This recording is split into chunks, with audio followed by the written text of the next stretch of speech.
नमस्कार और जय हिंद। कैसे हैं आप सब? मुझे पूरी आशा है कि आप सबकी पढ़ाई बहुत अच्छी चल रही होगी। मैं हूं आपके एजुकेटर शिवांगी। जैसा कि आप सबको पता है, हम विजेता सीरीज करते हैं। विजेता सीरीज में हम भारत की राज्य व्यवस्था कर रहे थे, लेकिन आज आपकी रिक्वेस्ट पे आज हम लेके आए हैं राजस्थान की राज्य व्यवस्था, जिसमें हम आज क्लास जो लेने वाले हैं वो होने वाली है स्टेट लेजिस्लेचर और स्टेट एग्जीक्यूटिव के बारे में। इसमें हम राजस्थान से जुड़े तथ्य जो उनकी ट्रिविया है वो भी कवर करेंगे। तो देर न करते हुए क्लास को स्टार्ट करते हैं। बट सबसे पहले आपके लिए इम्पोर्टेंट है जानना कि क्या सिमिलैरिटी और डिफरेंस है जो यूनियन की जो सरकार होती है, जो उसका स्ट्रक्चर होता है, ढांचा होता है उसमें, और जो हमारी स्टेट की सरकार होती है, जो उसका ढांचा होता है उसमें। सबसे बड़ी इंपॉर्टेंट बात यह है कि यहाँ पे अगर हम देखें तो यहाँ पे 3 भाग हैं जो आपके लिए इंपॉर्टेंट है, जैसे पार्लियामेंट, राज्यसभा, लोकसभा और प्रेसिडेंट से मिलकर बनता है। जिसमें लोकसभा होता है लोअर हाउस, राज्यसभा होता है अपर हाउस और प्रेसिडेंट होता है। ये जो होता है, जैसा कि आपको पता है, टेम्परेरी हाउस होता है। ये डिसॉल्व हो सकता है प्रेसिडेंट द्वारा, और इसके जो मेंबर्स होते हैं इनको एमपी कहते हैं, और हम इनको डायरेक्टली इलेक्ट करते हैं। किससे? 5 साल के लिए डायरेक्टली इलेक्ट किया जाता है। सेम इसकी मेंबर्स को भी एमपी कहा जाता है, बट हम इनको डायरेक्टली इलेक्ट नहीं करते। इसको काउंसिल ऑफ स्टेट्स कहते हैं। और ये जो होता है परमानेंट हाउस होता है। यहाँ के 1/3 मेंबर हर 2 साल बाद रिटायर हो जाते हैं। बस यही आपके लिए इंपॉर्टेंट बात है। सबसे खास बात क्या है कि यहाँ के जो मेंबर होते हैं दोनों ही हाउसेस के, उनको हम एमपी कहते हैं, यानी मेंबर ऑफ पार्लियामेंट कहते हैं। वहीं पे हम बात करें किसकी? स्टेट की। तो यहाँ पे जो विधानसभा है, क्या है? विधानसभा। इसको भी लोअर हाउस कहा जाता है, बिल्कुल लोकसभा की तरह। यही लोकसभा की तरह कैसी होती है? टेम्परेरी होती है, यानी कि 5 साल के लिए आप निर्वाचित सदस्यों को यहाँ पे भेजते हैं, और ये हाउस भी डिसॉल्व हो सकता है। ठीक है। यहाँ के मेंबर्स को क्या कहा जाता है? एमएलए कहा जाता है।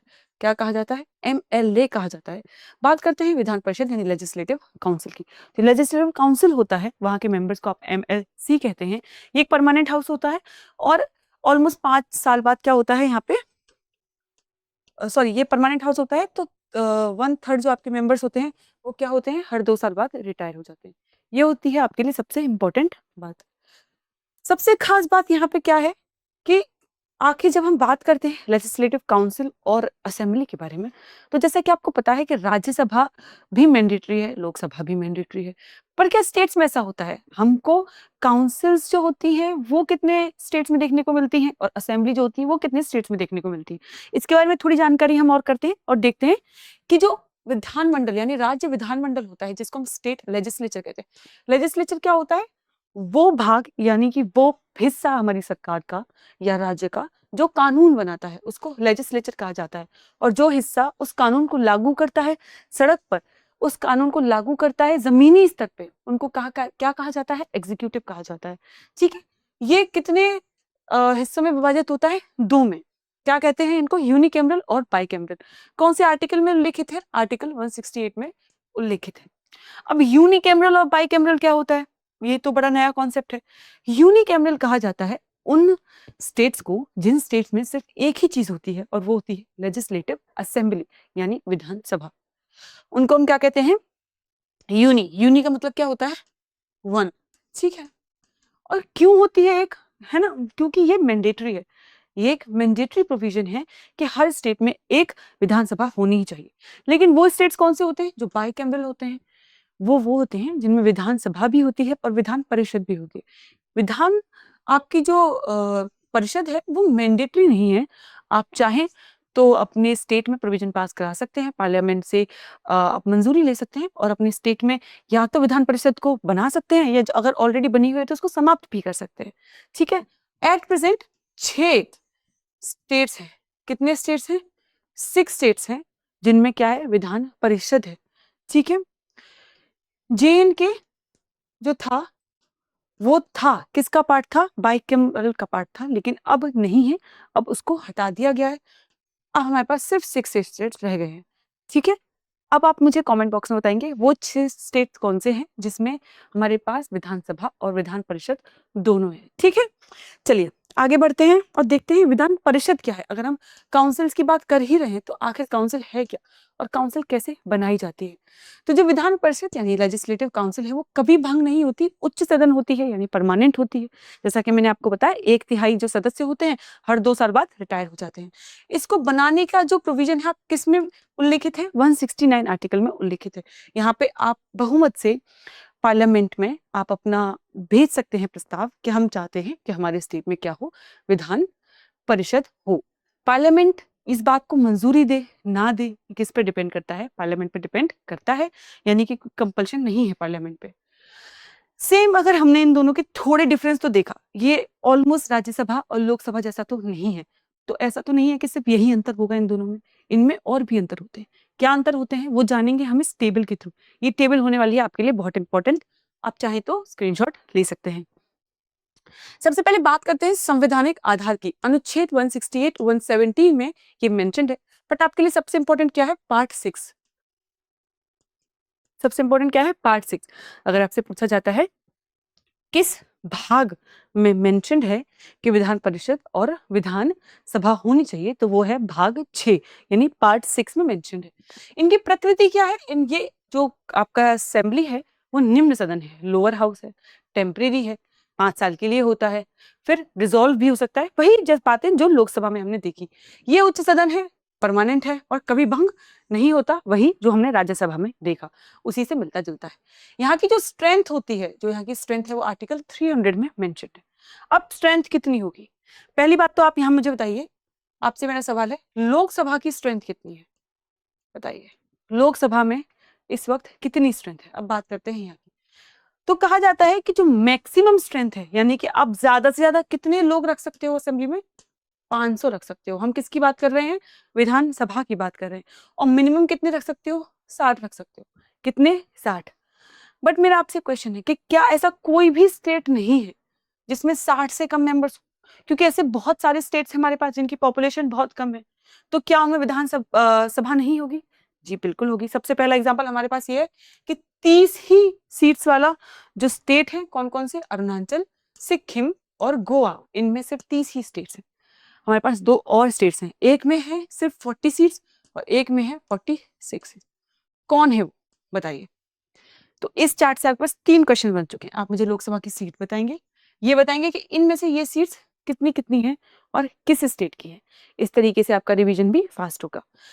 इसके साथ में हम इसकी बात करें तो विधानसभा में कुल सदस्यों की संख्या 1/3 होनी चाहिए। यहाँ पे आपको एकदम फिक्स नंबर नहीं दिया गया है, कहा गया है कि आपकी जो मैक्सिमम स्ट्रेंथ है वो कितनी होनी चाहिए, 1/3 होनी चाहिए। किसकी, आपके जो विधानसभा है उसकी। तो विधानसभा की स्ट्रेंथ कितनी है, मैक्सिमम 500 है, तो इसका ही 1/3 जो है, मतलब 500 मैक्सिमम है, पर जरूरी नहीं है कि सब में 500 ही हो। तो एट प्रेजेंट जितना भी है उसका आपको 1/3 जो आपका मेंबर होगा वही किसका होगा, परिषद का मैक्सिमम स्ट्रेंथ होगा। और मिनिमम में कितना जाएगा, 40 से कम नहीं। पर कुछ राज्यों में अभी भी अपवाद है कुछ राज्यों में अपवाद। कितने ही है हमारे पास, 6 ही है अभी तक। तो बताइए मुझे है क्या। बात करते हैं निर्वाचन एवं संरचना की, कौन इनको निर्वाचित करता है और इनकी संरचना कैसे होती है, कैसे ये बनते हैं। तो पहली बात करते हैं हम विधानसभा के बारे में। सभी सदस्य जनता द्वारा प्रत्यक्ष रूप से यहाँ पे चुने जाते हैं, निर्वाचित किए जाते हैं, ये डायरेक्ट इलेक्शन होता है यहाँ पे। और यहाँ पे आपको 1/3 स्थानीय निकायों द्वारा, 1/3 विधानसभा सदस्यों द्वारा, 1/12 होता है स्नातकों यानी ग्रेजुएट्स द्वारा, 1/12 होता है शिक्षकों द्वारा, टीचर्स द्वारा, और 1/6 होता है राज्यपाल द्वारा नॉमिनेटेड। यहाँ पे जो नॉमिनेशन है उसमें भी कैटेगरीज होती हैं, बट यहाँ पे एक कैटेगरी है जो राज्यसभा की कैटेगरी से अलग है। यानी जो राज्यसभा में नॉमिनेशंस होती हैं प्रेसिडेंट द्वारा, उनमें कुछ कैटेगरीज फिक्स है, बट एक कैटेगरी है जिसमें जो एक्स्ट्रा है। यहाँ पे कौन सी कैटेगरी है, आप बताओगे मुझे कमेंट बॉक्स में, बताइए। अब बात करते हैं न्यूनतम आयु यानी कि आपकी एलिजिबिलिटी की। आपकी एलिजिबिलिटी क्या होनी चाहिए विधान परिषद और विधान काउंसिल असेंबली का मेंबर बनने के लिए, यानी कि आप स्टेट की जो आपकी असेंबली है और स्टेट की जो काउंसिल है इसके मेंबर बनने के लिए आपकी एलिजिबिलिटी क्या होनी चाहिए। तो कितनी होनी चाहिए, न्यूनतम आयु 25 वर्ष होनी चाहिए। ठीक है, आपका कितना होता है, 5 वर्ष होता है। कितना होता है, 5 वर्ष होता है। न्यूनतम आयु यहाँ कितनी होनी चाहिए, 30 वर्ष होनी चाहिए। और प्रत्येक जो सदस्य होता है उसका कार्यालय कितना होता है, 6 ईयर्स का होता है। कितना होता है, 6 ईयर्स का होता है। और वहां कितना होता है, 5 ईयर्स का होता है। और हर 2 वर्ष में 1/3 सदस्य कितने होते हैं, सेनापति, वही रिटायर हो जाते हैं, जैसा कि मैंने आपको बताया। बात करते हैं पीठासीन अधिकारी की, यानी कि कौन होते हैं जो उनको चेयर करते हैं या लीड करते हैं असेंबली में बैठ के, काउंसिल में बैठ के। तो यहाँ के जो प्रेसिडेंट या लीडर्स होते हैं उनको क्या कहते हैं, अध्यक्ष यानी स्पीकर, और डिप्टी स्पीकर यानी उपाध्यक्ष कहते हैं। लेकिन यहाँ पे हम चेयरमैन और डिप्टी चेयरमैन कहते हैं। ठीक है, बहुत ही बेसिक डिफरेंस है किसके, काउंसिल और असेंबली के। यही मेजर थोड़े से डिफरेंस हमको लोकसभा और राज्यसभा में देखने को मिलते हैं। बस यहाँ की जो मेंबर जो मैक्सिमम स्ट्रेंथ है और जो मिनिमम स्ट्रेंथ है वो वेरी करती है, नॉमिनेशन में एक फैक्टर वेरी करता है। ठीक है, बाकी ऑर्डिनरी बिल के बारे में भी कुछ चीजें हैं जो वेरी करती हैं, वो हम आगे देखेंगे। बात करते हैं किसकी, जैसा कि मैंने आपको बुलाया, बिल्स की। जब सरकार बनती है, जब सरकार के बारे में हम बात करते हैं, तो सबसे पहले इंपॉर्टेंट होती है कि सरकार जनता के लिए क्या करती है। जनता के लिए सरकार लेके आती है बिल्स, समाज के लिए, मनी बिल आते हैं, वित्त के रिगार्डिंग आते हैं, आपकी हेल्थ के रिगार्डिंग आते हैं। तो बहुत सारे बिल होते हैं, कुछ भागों में इनको विभाजित कर दिया गया है। जो मनी से रिलेटेड होते हैं वो मनी बिल होता है, जो ऑर्डिनरी हेल्थ से रिलेटेड हो गए, सोशल लाइफ से रिलेटेड हो गए, आपके निजी जीवन से, कामकाजी जो जीवन होता है डेली, उससे रिलेटेड हो गए, उनको ऑर्डिनरी बिल्स कहा जाता है। किस हिस्से का, यानी कि लेजिस्लेटिव काउंसिल और असेंबली का, यानी विधानसभा और परिषद का, इनमें किस तरीके से योगदान रहता है, कौन पास कर सकता है, कौन नहीं कर सकता, कौन रोक सकता है, कौन रोक नहीं सकता, इसको हम अभी इस चार्ट के थ्रू देखेंगे। काफी इंपॉर्टेंट आपके लिए चार्ट है। सबसे पहले बात करते हैं इंट्रोडक्शन ऑफ बिल के बारे में, कि इंट्रोड्यूस अगर बिल हो रहा है तो कैसे होगा। अगर साधारण विधेयक है, यानी कि ऑर्डिनरी बिल है, तो वो किसी भी सदन में पास हो सकता है, या तो वो परिषद में भी जा सकता है और किस में भी जा सकता है, सभा में भी जा सकता है।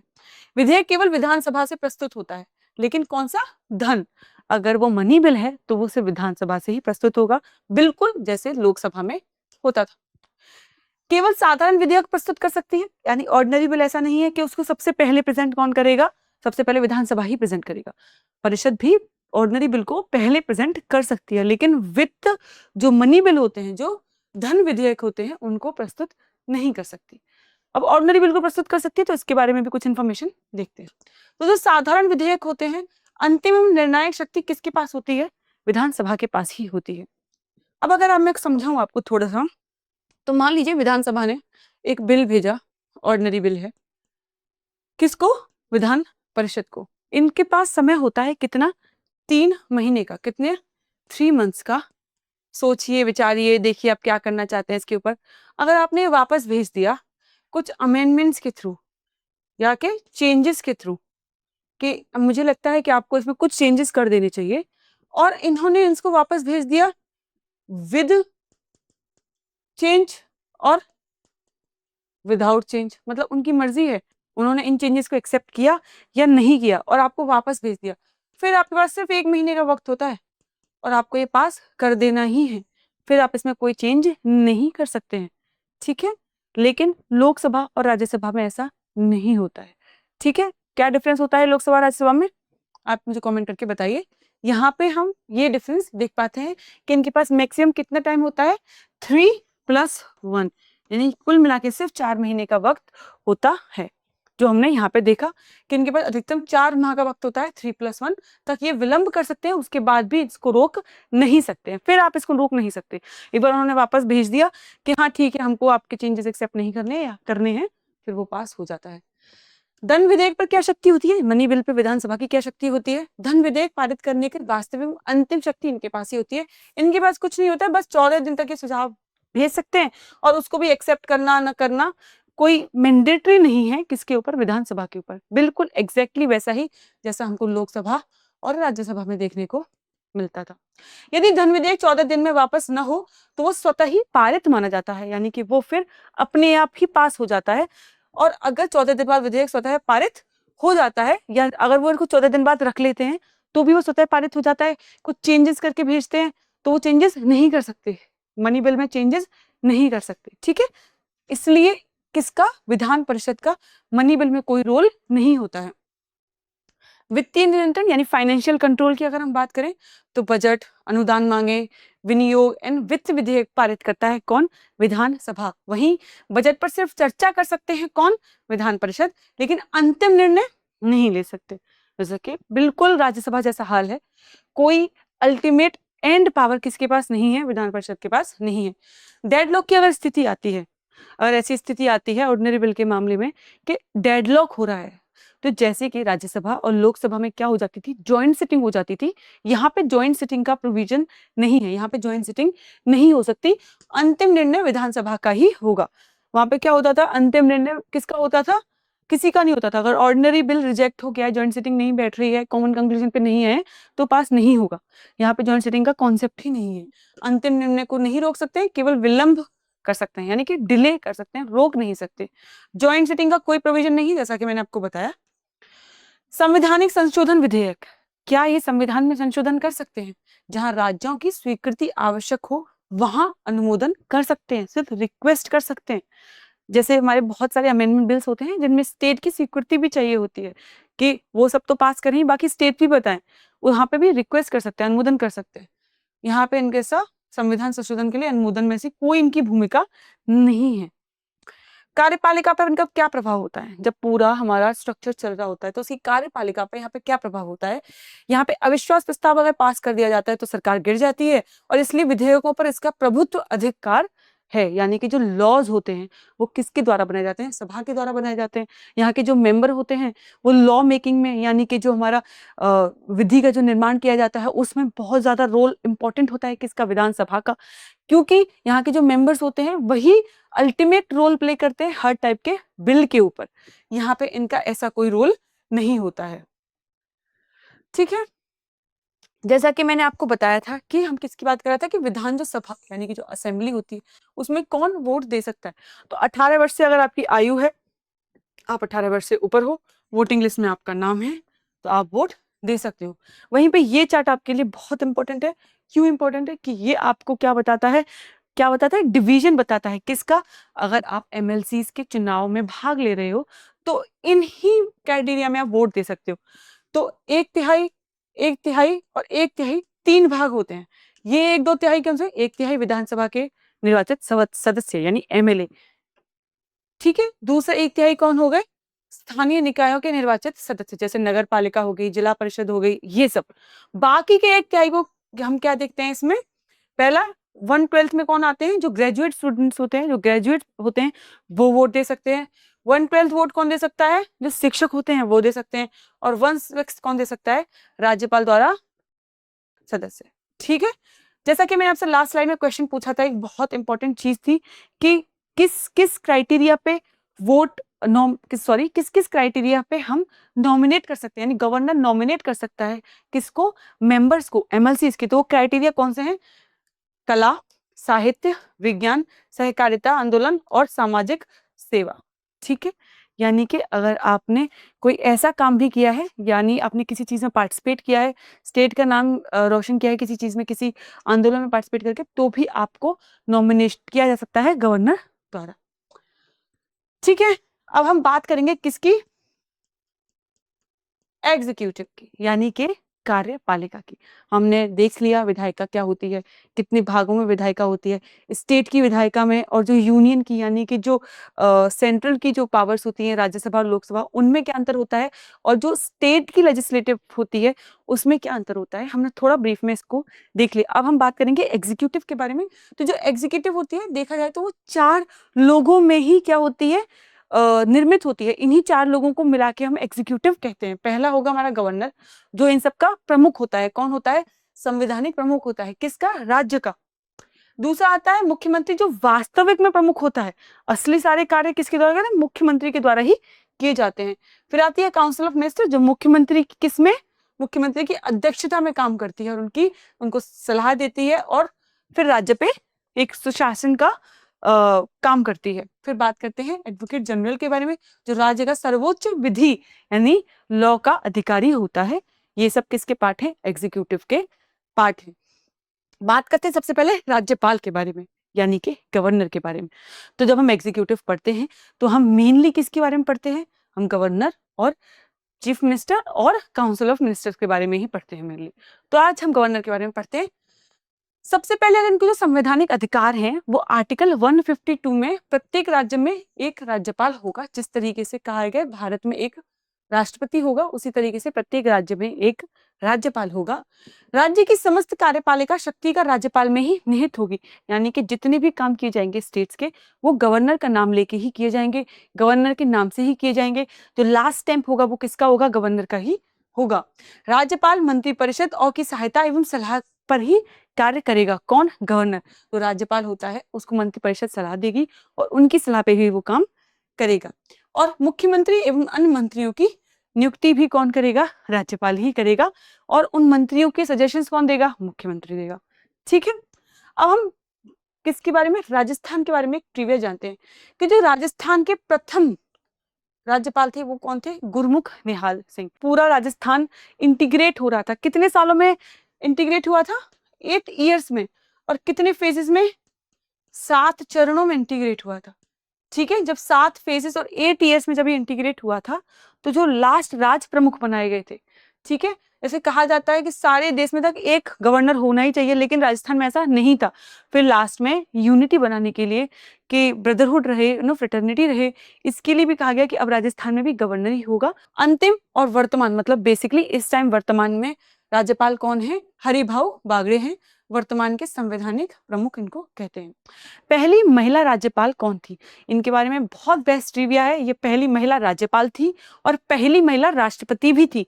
कौन थी? प्रतिभा पाटिल। कौन थी? प्रतिभा पाटिल। तो ये राजस्थान की इंपॉर्टेंट फैक्ट है।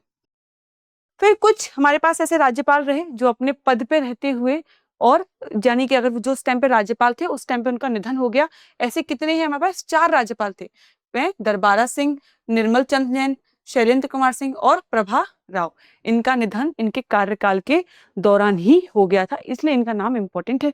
आपसे कुछ fill in the blanks, match the followings में पूछा जा सकता है। अब बात करते हैं किसकी? नियुक्ति, योग्यता, कार्यकाल एवं शपथ की। कौन होता है, किसको शपथ दिलाता है, कार्यकाल कितना होता है, कैसे होता है, सब जानेंगे इस स्लाइड पे। नियुक्ति और योग्यता की बात करें तो आर्टिकल 155 में राष्ट्रपति द्वारा गवर्नर का क्या होता है? नियुक्ति की जाती है। वो प्लेजर ऑफ द प्रेसिडेंट पे काम करता है। योग्यता की बात करें तो भारत का नागरिक जिसकी आयु 35 वर्ष न्यूनतम है, यानी कि मिनिमम एज कितनी होनी चाहिए आपकी? 35 होनी चाहिए। जो सेम हमको कहाँ देखने को मिलता है? बताओ आप, कहाँ देखने को मिलता है सेम चीज? यूनियन की बात करें तो हमको ये सेम चीज कहाँ देखने को मिलती है? पूर्ण कर चुकी हो। शर्तें क्या है, क्या चीजें हैं जो फॉलो करना चाहिए? संसद या राज्य विधानमंडल में सदस्य नहीं होगा, यानी कि वो क्या होगा? संसद में किसी विधानमंडल में मेंबर नहीं होगा। लाभ का, यानी कि जो उसका काम है वो प्रॉफिटेबल नहीं होगा, मतलब प्राइवेट कोई चीज प्रॉफिटेबली वो ओन नहीं करेगा। तथा राजभवन का अधिकारक उसको निवास मिलेगा, उनको एक हाउसिंग मिलती है जिसमें वो रहते हैं। बात करते हैं कार्यकाल, त्यागपत्र एवं शपथ की। कार्यकाल की बात करें तो आर्टिकल 156 में जो टेन्योर है गवर्नर का वो मेंशन है, जिसमें बात की जाती है कि सामान्यतः, यानी कि ओरिजिनली या फिर नॉर्मली हम कह सकते हैं, सामान्यतः यानी नॉर्मली 5 वर्ष तक होती है, किंतु राष्ट्रपति चाहे तो प्लेजर ऑफ द प्रेसिडेंट पे, क्योंकि वो होता है तो पद पे रहता है, तो राष्ट्रपति चाहे तो उनको हटा भी सकता है। मोस्टली 5 साल हम क्यों कहते हैं? क्योंकि जब सरकार बदल जाती है, मतलब मान लीजिए जो सरकार है, ठीक है, उसके कोई मोस्टली जैसा प्रोविजन है उसके कोई एंटाई ही गवर्नर यहाँ पे किया जाता है, बनाया जाता है प्रेसिडेंट द्वारा, और जैसी सरकार बदलती है तो गवर्नर को ही बदल देते हैं, इसलिए 5 साल रखते हैं नॉर्मली। बट होता वो क्या है? प्लेजर ऑफ प्रेसिडेंट पे ही होता है। त्याग पत्र किसको देते हैं? राष्ट्रपति को देते हैं, राष्ट्रपति को संबोधित करते हुए ही देते हैं। शपथ आर्टिकल 159 में मेंशन है, उच्च न्यायालय के मुख्य न्यायाधीश उनको दिलाते हैं, शपथ दिलाते हैं, यानी कि ओथ दिलाते हैं। ठीक है, अगर मान लीजिए कि उच्च न्यायालय के न्यायाधीश नहीं है, मतलब chief justice of high court वहां अवेलेबल नहीं है, तो कौन फिर गवर्नर को ओथ दिला सकता है? ठीक है, बताइए कमेंट में। ऐसी चीजें हम जब बातें करते हैं, पता करते हैं, तो हमारी जो एक्सपेंडिंग जो एबिलिटी है टू थिंक वो इंक्रीज होती है। अब बात करते हैं राजस्थान के विशिष्ट व सबसे छोटे कार्यकालों के बारे में। जब हमने यहाँ पे बात कर ली तो हम पे राजस्थान का ट्रिविया हमारे लिए इंपॉर्टेंट हो जाता है। तो यहाँ अगर हम बात करें तो दरबारा सिंह जो थे सबसे कम समय तक पद पर रहने वाले राज्यपाल बने, जिनका पद पर रहते हुए ही निधन हो गया था, जिसे हम लास्ट स्लाइड में देख चुके थे। राजनयिक पृष्ठभूमि पर देखें तो मार्गरेट अल्वा और कई अन्य दिग्गज राज्यपालों ने राष्ट्रीय राजनीति में सक्रिय भूमिका निभाई है। बात करें मार्गरेट अल्वा की तो ये 4 बार क्या रह चुकी? राज्यसभा की मेंबर रह चुकी है, 1 बार लोकसभा की मेंबर रह चुकी है। कब? 1999 में। ठीक है, कौन रह चुकी है? Margaret Alva. और उन्होंने एक किताब भी लिखी थी। कौन सी किताब लिखी थी? बहुत इंपॉर्टेंट बुक थी, क्या नाम था उस बुक का? ठीक है, एक किताब भी लिखी थी, क्या नाम था उस बुक का? Courage and commitment. क्या नाम था? करेज एंड कमिटमेंट बुक लिखी थी, किसने? मार्गरेट अल्वा ने। मार्गरेट अल्वा काफी इंपॉर्टेंट जो गवर्नर रह चुके हैं, उन्होंने काफी सारे काम किए, तभी 4 बार राज्यसभा की मेंबर रह चुकी है, 1 बार लोकसभा की मेंबर रह चुकी हैं। ठीक है, चलिए आगे बढ़ते हैं। राज्यपाल की कार्यपालिका की शक्तियां देखते हैं कि जो राज्यपाल होता है वो एग्जीक्यूटिवली किस तरीके काम कर सकता है, किस तरह की शक्तियां होती हैं। संबंधित अनुच्छेद यानी कि 154, 163, 164, 166 और 167 में इन सब चीजों का मेंशन है। पहली बात करते हैं प्रमुख नियुक्ति की। वो कौन कौन होते हैं जिनको गवर्नर नियुक्त करता है? उनमें आते हैं हमारे मुख्यमंत्री, मुख्यमंत्री की सलाह पे अन्य मंत्री, महाधिवक्ता यानी एडवोकेट जनरल, राज्य लोकसेवा आयोग यानी आरपीएससी के अध्यक्ष व उनके सदस्य, तथा राज्य निर्वाचन आयोग की नियुक्ति यानी कि स्टेट इलेक्शन कमीशन की नियुक्ति। इन सबकी कौन करता है? राज्यपाल यानी कि गवर्नर। प्रशासनिक अधिकार क्या होते हैं? मुख्यमंत्री से किसी भी प्रशासनिक मामले की जानकारी मांग सकते हैं, जिस तरीके से राष्ट्रपति जो होता है प्रधानमंत्री से किसी भी तरीके की प्रशासनिक जानकारी को मांग सकता है, वो उसका अधिकार है। इनफैक्ट शेयर करना चाहिए प्रधानमंत्री को, इसका आर्टिकल है। इसी तरीके से गवर्नर भी मांग सकता है। अनुच्छेद 166 में क्या होता है? राज्य सरकार के सभी कार्य औपचारिक रूप से राज्यपाल के नाम से होते हैं और वह कार्य संचालन के लिए नियम बनाते हैं। वहीं आर्टिकल 167 बात करता है मुख्यमंत्री का यह संवैधानिक कर्तव्य है, यानी ये उसकी ड्यूटी है, संवैधानिक यानी कॉन्स्टिट्यूशनल ड्यूटी है कि वह राज्य के प्रशासनिक व विधायी निर्णयों को राज्यपाल से अवगत कराए, यानी कि वो इन्फॉर्म्ड रखे। किसको? गवर्नर को इन्फॉर्म्ड रखे। ये किसकी ड्यूटी होती है? सीएम की ड्यूटी है। आरपीएससी के अध्यक्षों को बनाता कौन है? गवर्नर बनाता है, बट जो उसके सदस्य हैं अगर वो नियुक्त कर दिए जाते हैं तो उनको हटाने की जो प्रक्रिया होती है, उनकी जो शक्ति होती है, वो केवल राष्ट्रपति के हाथ में होती है। वहीं महाधिवक्ता यानी कि जो हमारा एडवोकेट जनरल होता है, राज्य को सर्वोच्च विधि का अधिकारी है, जो राज्यपाल को प्रसाद पर आधारित करता है। बात करते हैं राज्यपाल की विधायी शक्तियों के बारे में, यानी कि उसकी जो रूल से रिलेटेड वो किस किस तरह के नियम बना सकता है, उनसे रिलेटेड अगर हम बात करें तो सत्र संचालन, विधानसभा का जो सत्र संचालन होता है, यानी कि जो सेशन कंटिन्यूस होते हैं विधानसभा में, वो करवाना, सत्रावसान कराना और विधानसभा को भंग करना, यानी कि इनवाइट करना कि आइए सेशन में, फिर इन सेशन को एंड करना और क्या करना? विधानसभा को भंग करना। ये क्या काम है? कंडक्ट कराना। सब किसका काम है? ये गवर्नर का काम है, पर गवर्नर वहां बैठ के सुनता नहीं है, कंडक्ट नहीं कराता उस चीज को, वहां उसके लिए चेयरमैन वगैरह होते हैं। बात करते हैं अभिभाषण की। सदनों को संबोधित करना, यानी कि वो सदन को संबोधित करता है, संदेश भेजता है तथा प्रत्येक आम चुनाव के बाद और वर्ष के प्रथम सत्र में विशेष अभिभाषण देता है। ये आर्टिकल 176 में मेंशन्ड है और ये आपके लिए है बहुत इंपॉर्टेंट क्या अनुच्छेद, कि किस अनुच्छेद में ये मेंशन्ड है कि गवर्नर यानी कि राज्यपाल सत्र का पहला क्या देगा? प्रथम सत्र का विशेष अभिभाषण देगा। ये राष्ट्रपति भी देता है, प्रेसिडेंट भी देता है। आप मुझे बताइए वो किस आर्टिकल में मेंशन्ड है? विधेयकों पर वीटो पावर, यानी कि वीटो पावर जो होती है विधेयकों पर यानी कि बिल्स पे, वो किस आर्टिकल के अंदर है? 200 आर्टिकल के अंदर है। विधेयक पर स्वीकृति देना यानी अपनी मंजूरी देना, उसको रोकना, पुनर्विचार के लिए लौटाना, धन विधेयकों को छोड़कर यानी मनी बिल को छोड़कर वो पुनर्विचार के लिए उसको लौटा नहीं सकता। ये राष्ट्रपति को विचार हेतु सुरक्षित रखना, ये क्या है? डिस्क्रिशनरी पावर है। किसकी? गवर्नर की। अध्यादेश निर्माण आर्टिकल 213 में है। अध्यादेश यानी कि आपकी ऑर्डिनेंस। क्या है? ऑर्डिनेंस। जब विधानसभा सत्र में न हो तब मंत्री परिषद की सलाह पर अध्यादेश जारी करना, जो विधानमंडल के पुनः समवेत होने के सब 6 हफ्ते के भीतर अगर पास नहीं किया है तो खत्म हो जाता है। इसके बारे में थोड़ी और जानकारी मैं आपको देती हूँ। जैसे कि जो ऑर्डिनेंस होते हैं वो कब लागू किए जाते हैं गवर्नर द्वारा? एक तो सिर्फ स्टेट के सब्जेक्ट्स पे कर सकता है, कौन? गवर्नर। प्रेसिडेंट किस पे कर सकता है? यूनियन पे और कंकरेंट लिस्ट पे।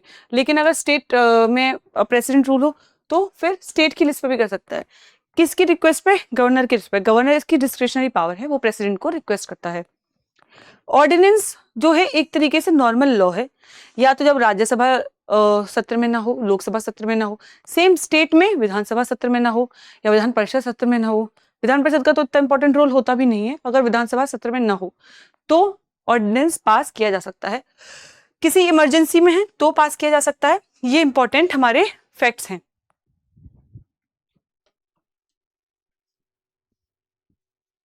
ठीक है, ये इंपॉर्टेंट हमारे क्या है? फैक्ट्स हैं।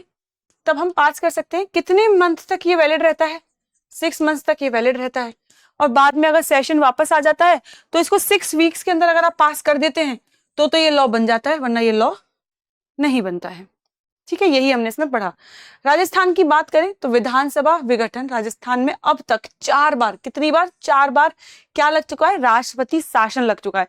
कब कब लगा है? 1967, 1977, 1980, 1992। राष्ट्रपति शासन के दौरान या राजनीतिक अस्थिरता में विधानसभा भंग की जा चुकी है। इसमें राज्यपालों की भूमिका निर्णायक रहती है, यानी कि वही बताते हैं कि जो हमारा स्टेट है वो सुचारू रूप से नहीं चल रहा है, सुशासन नहीं है, तो आप इसमें राष्ट्रपति रूल लगा दीजिए। बात करते हैं किसकी? वित्तीय एवं न्यायिक शक्तियों की, यानी कि फाइनेंशियल और जुडिशियल पावर्स। किसकी? गवर्नर की। तो गवर्नर एक तरीके से आप ना उसको सबऑर्डिनेट नहीं कह सकते हैं प्रेसिडेंट का। गवर्नर सबऑर्डिनेट नहीं होता है प्रेसिडेंट का, बट उसकी एक छाया टाइप की होती है, उसी के जैसे पावर्स होते हैं, उसी की जैसी लिमिट्स होती हैं, उसके से ज्यादा थोड़ी डिस्क्रिशनरी पावर्स होती हैं।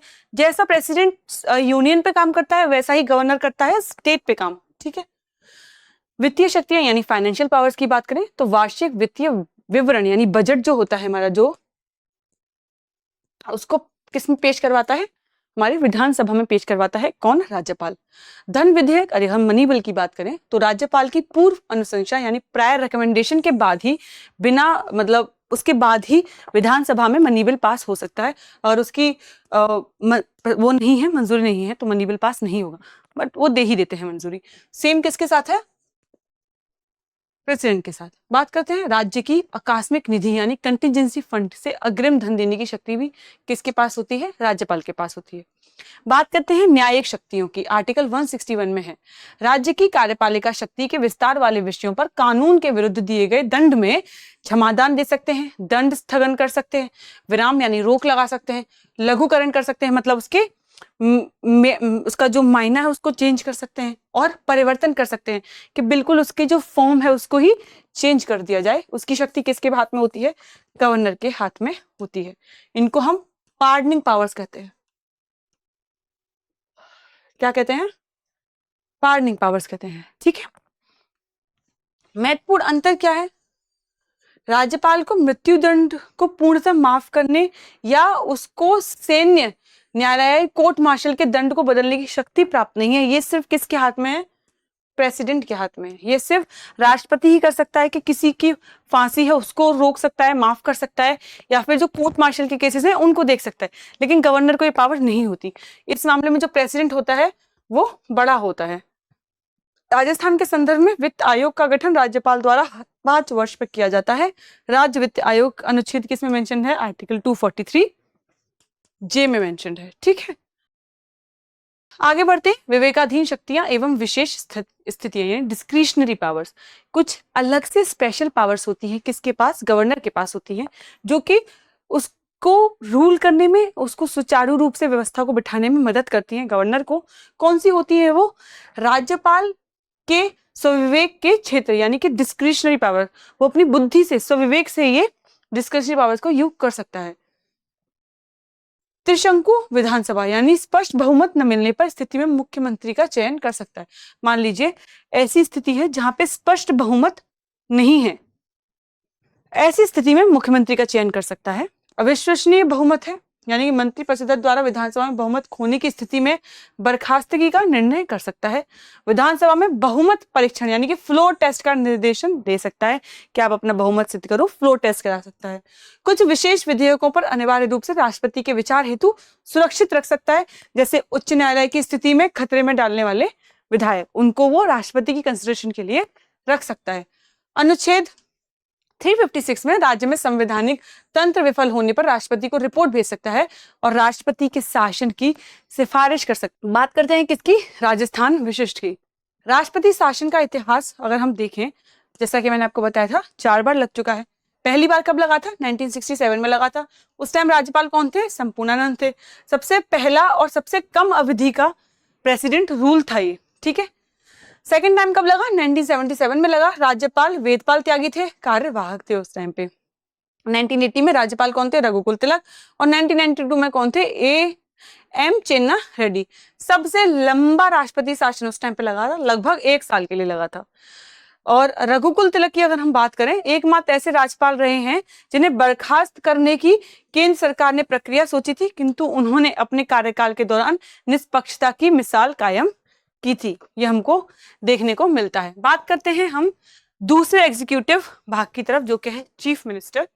संवैधानिक आधार की स्थिति में अगर देखें तो चीफ मिनिस्टर ये इन सब आर्टिकल से मेंशन है। पहली बात शुरू करते हैं नियुक्ति से। राज्यपाल द्वारा इनकी नियुक्ति की जाती है। सामान्यतः विधानसभा में बहुमत दल के जो नेता होते हैं, लीडर होते हैं किसके, जो पार्टी जीतती है उसके, वो चीफ मिनिस्टर बनते हैं। राज्य विधानमंडल में यानी विधानसभा या विधान परिषद का सदस्य होना इनका अनिवार्य होता है, यानी मैंडेटरी होता है। यदि सदस्य नहीं है तो 6 माह के भीतर इनको सदस्यता प्राप्त करना आवश्यक होता है। ठीक है, ये सेम चीज यूनियन में भी लागू होती है। कार्यकाल इनका निश्चित नहीं होता, विधानसभा में बहुमत रहने तक और राज्यपाल के प्रसाद पर रहते हैं, इनके प्लेजर पर ये रहते हैं। और बहुमत वही 5 साल के लिए होती है। अगर 5 साल से पहले अगर सरकार बहुमत खो देती है, नो कॉन्फिडेंस मोशन होता है, तो ये हार जाते हैं।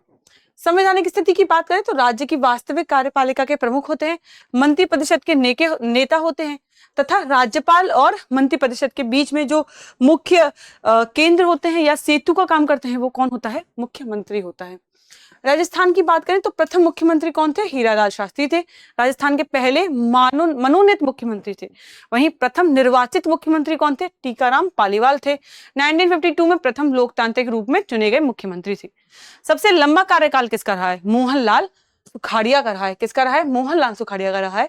राजस्थान के सबसे लंबे समय तक मुख्यमंत्री रहने वाले राजनेता थे, जिन्हें आधुनिक राजस्थान का निर्माता कहा जाता है। यह आपके लिए इंपॉर्टेंट है।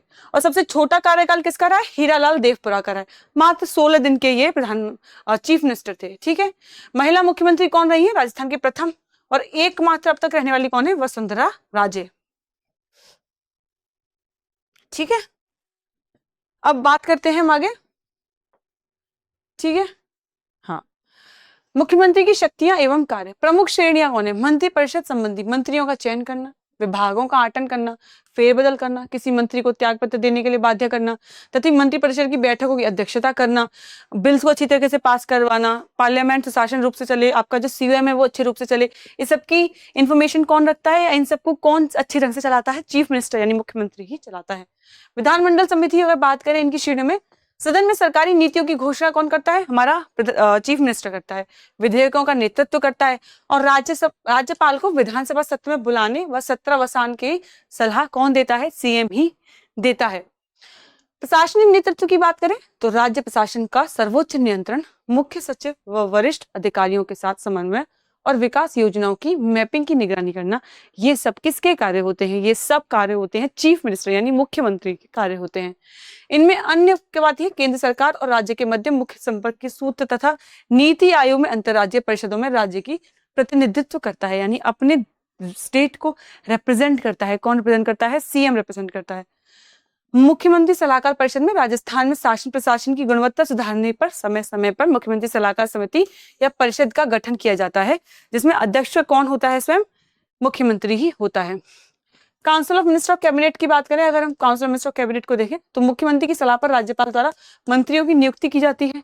पहले होते हैं कैबिनेट मिनिस्टर, फिर होते हैं minister of state with independent charge, फिर होते हैं राज्य मंत्री यानी मिनिस्टर ऑफ स्टेट्स, फिर होते हैं कौन, उप मंत्री यानी डिप्टी मिनिस्टर्स। मंत्रिपरिषद यानी काउंसिल ऑफ मिनिस्टर्स की बात करते हैं तो एक बड़ा संवैधानिक निकाय है जिसमें सभी श्रेणियों के मंत्री, कैबिनेट, राज्य उप मंत्री शामिल होते हैं। इनकी व्याख्या में कहाँ मिलती है, आर्टिकल 164 में, 164 और 163 में।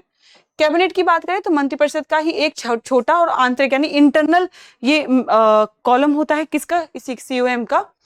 बेहद प्रभावशाली कोर समूह होता है जिसमें केवल वरिष्ठ कैबिनेट मंत्री शामिल होते हैं। यह वास्तविक नीति निर्माण, पॉलिसी मेकिंग के यही केंद्र होते हैं। बड़े सर्कल का ये सबसे छोटा और इंपॉर्टेंट पार्ट होते हैं। राजस्थान विशिष्ट की बात करें तो राजस्थान में समय समय पर राजनीतिक समीकरणों के तहत मंत्रियों की संख्या अधिकतम सीमा तक पहुंचती रही है। 90वें संविधान संशोधन के बाद संख्या को निश्चित किया गया था। बात करते हैं उत्तरदायित्व की, वे 90वें संशोधन की, 91st कॉन्स्टिट्यूशन अमेंडमेंट एक्ट काफी इंपॉर्टेंट था। सामूहिक उत्तरदायित्व की बात करें तो संपूर्ण मंत्रिपरिषद सामूहिक रूप से विधानसभा के प्रति उत्तरदायी होते हैं। यदि विधानसभा में अविश्वास यानी कि नो कॉन्फिडेंस मोशन अगर पास होता है तो पूरी मंत्रिपरिषद को इस्तीफा देना पड़ता है। वही collective responsibility house of the people के लिए तैरेंगे भी साथ डूबेंगे भी साथ, तो कलेक्टिवली रिस्पॉन्सिबल होते हैं। तो अगर वो अपना बहुमत खो देती है, कौन, जो लीडिंग पार्टी है, तो इन सबको रिजाइन देना पड़ता है। व्यक्तिगत उत्तरदायित्व किस, यानी कि जो इंडिविजुअल रिस्पॉन्सिबिलिटी है प्रत्येक मंत्री की, वो राज्यपाल के ऊपर करती है। व्यवहार में मुख्यमंत्री की इच्छा पर डिपेंड होती है। शपथ कौन दिलाता है? राज्यपाल द्वारा पद एवं गोपनीयता की शपथ दिलाई जाती है इनको, ठीक है, सीक्रेसी की पद दिलाई जाती है। अब बात करते हैं 90वें संविधान संशोधन की, जो कि 2000 कब आया था? 3 में आया था। मंत्रियों की जो कुल संख्या है मुख्यमंत्री सहित, ये इंपॉर्टेंट है, विधानसभा की कुल सदस्य संख्या 15% से अधिक नहीं हो सकती। ये इंपॉर्टेंट है, किसकी? मंत्रियों की। राजस्थान विधानसभा की कुल सदस्य संख्या 200 है, अतः राजस्थान में अधिकतम मंत्रियों यानी मुख्यमंत्री सहित कितनी हो सकती है? 30 ही हो सकती है। न्यूनतम संख्या की बाध्यता छोटे राज्यों के लिए कितनी है? 12 है, किंतु राजस्थान में 15% ही है, केवल इतना ही नियम लागू होता है। रद्द-बदल करने वाले विधायकों को मंत्री बनने पर रोक है। इसको हम 10th शेड्यूल में देखते हैं, जो है क्या? Anti defection law. क्या है? Anti defection law. 10th schedule में मान लीजिए आप अगर पार्टी ए में हैं और आप पार्टी बी में चले जाते हैं जीतने के बाद अपने एमपीज को लेके या एमएलएस को लेके, तो वो एंटी डिफेक्शन लॉ के अंदर आता है। उसको हम डिटेल में आगे की क्लास में कवर करेंगे 10th शेड्यूल को, यूनियन और स्टेट दोनों के पर्सपेक्टिव से। मुख्यमंत्री पद की बात करें तो राजस्थान के राजनीतिक इतिहास में कई बार उप मुख्यमंत्री पद का सृजन किया गया है। प्रथम उप मुख्यमंत्री पैच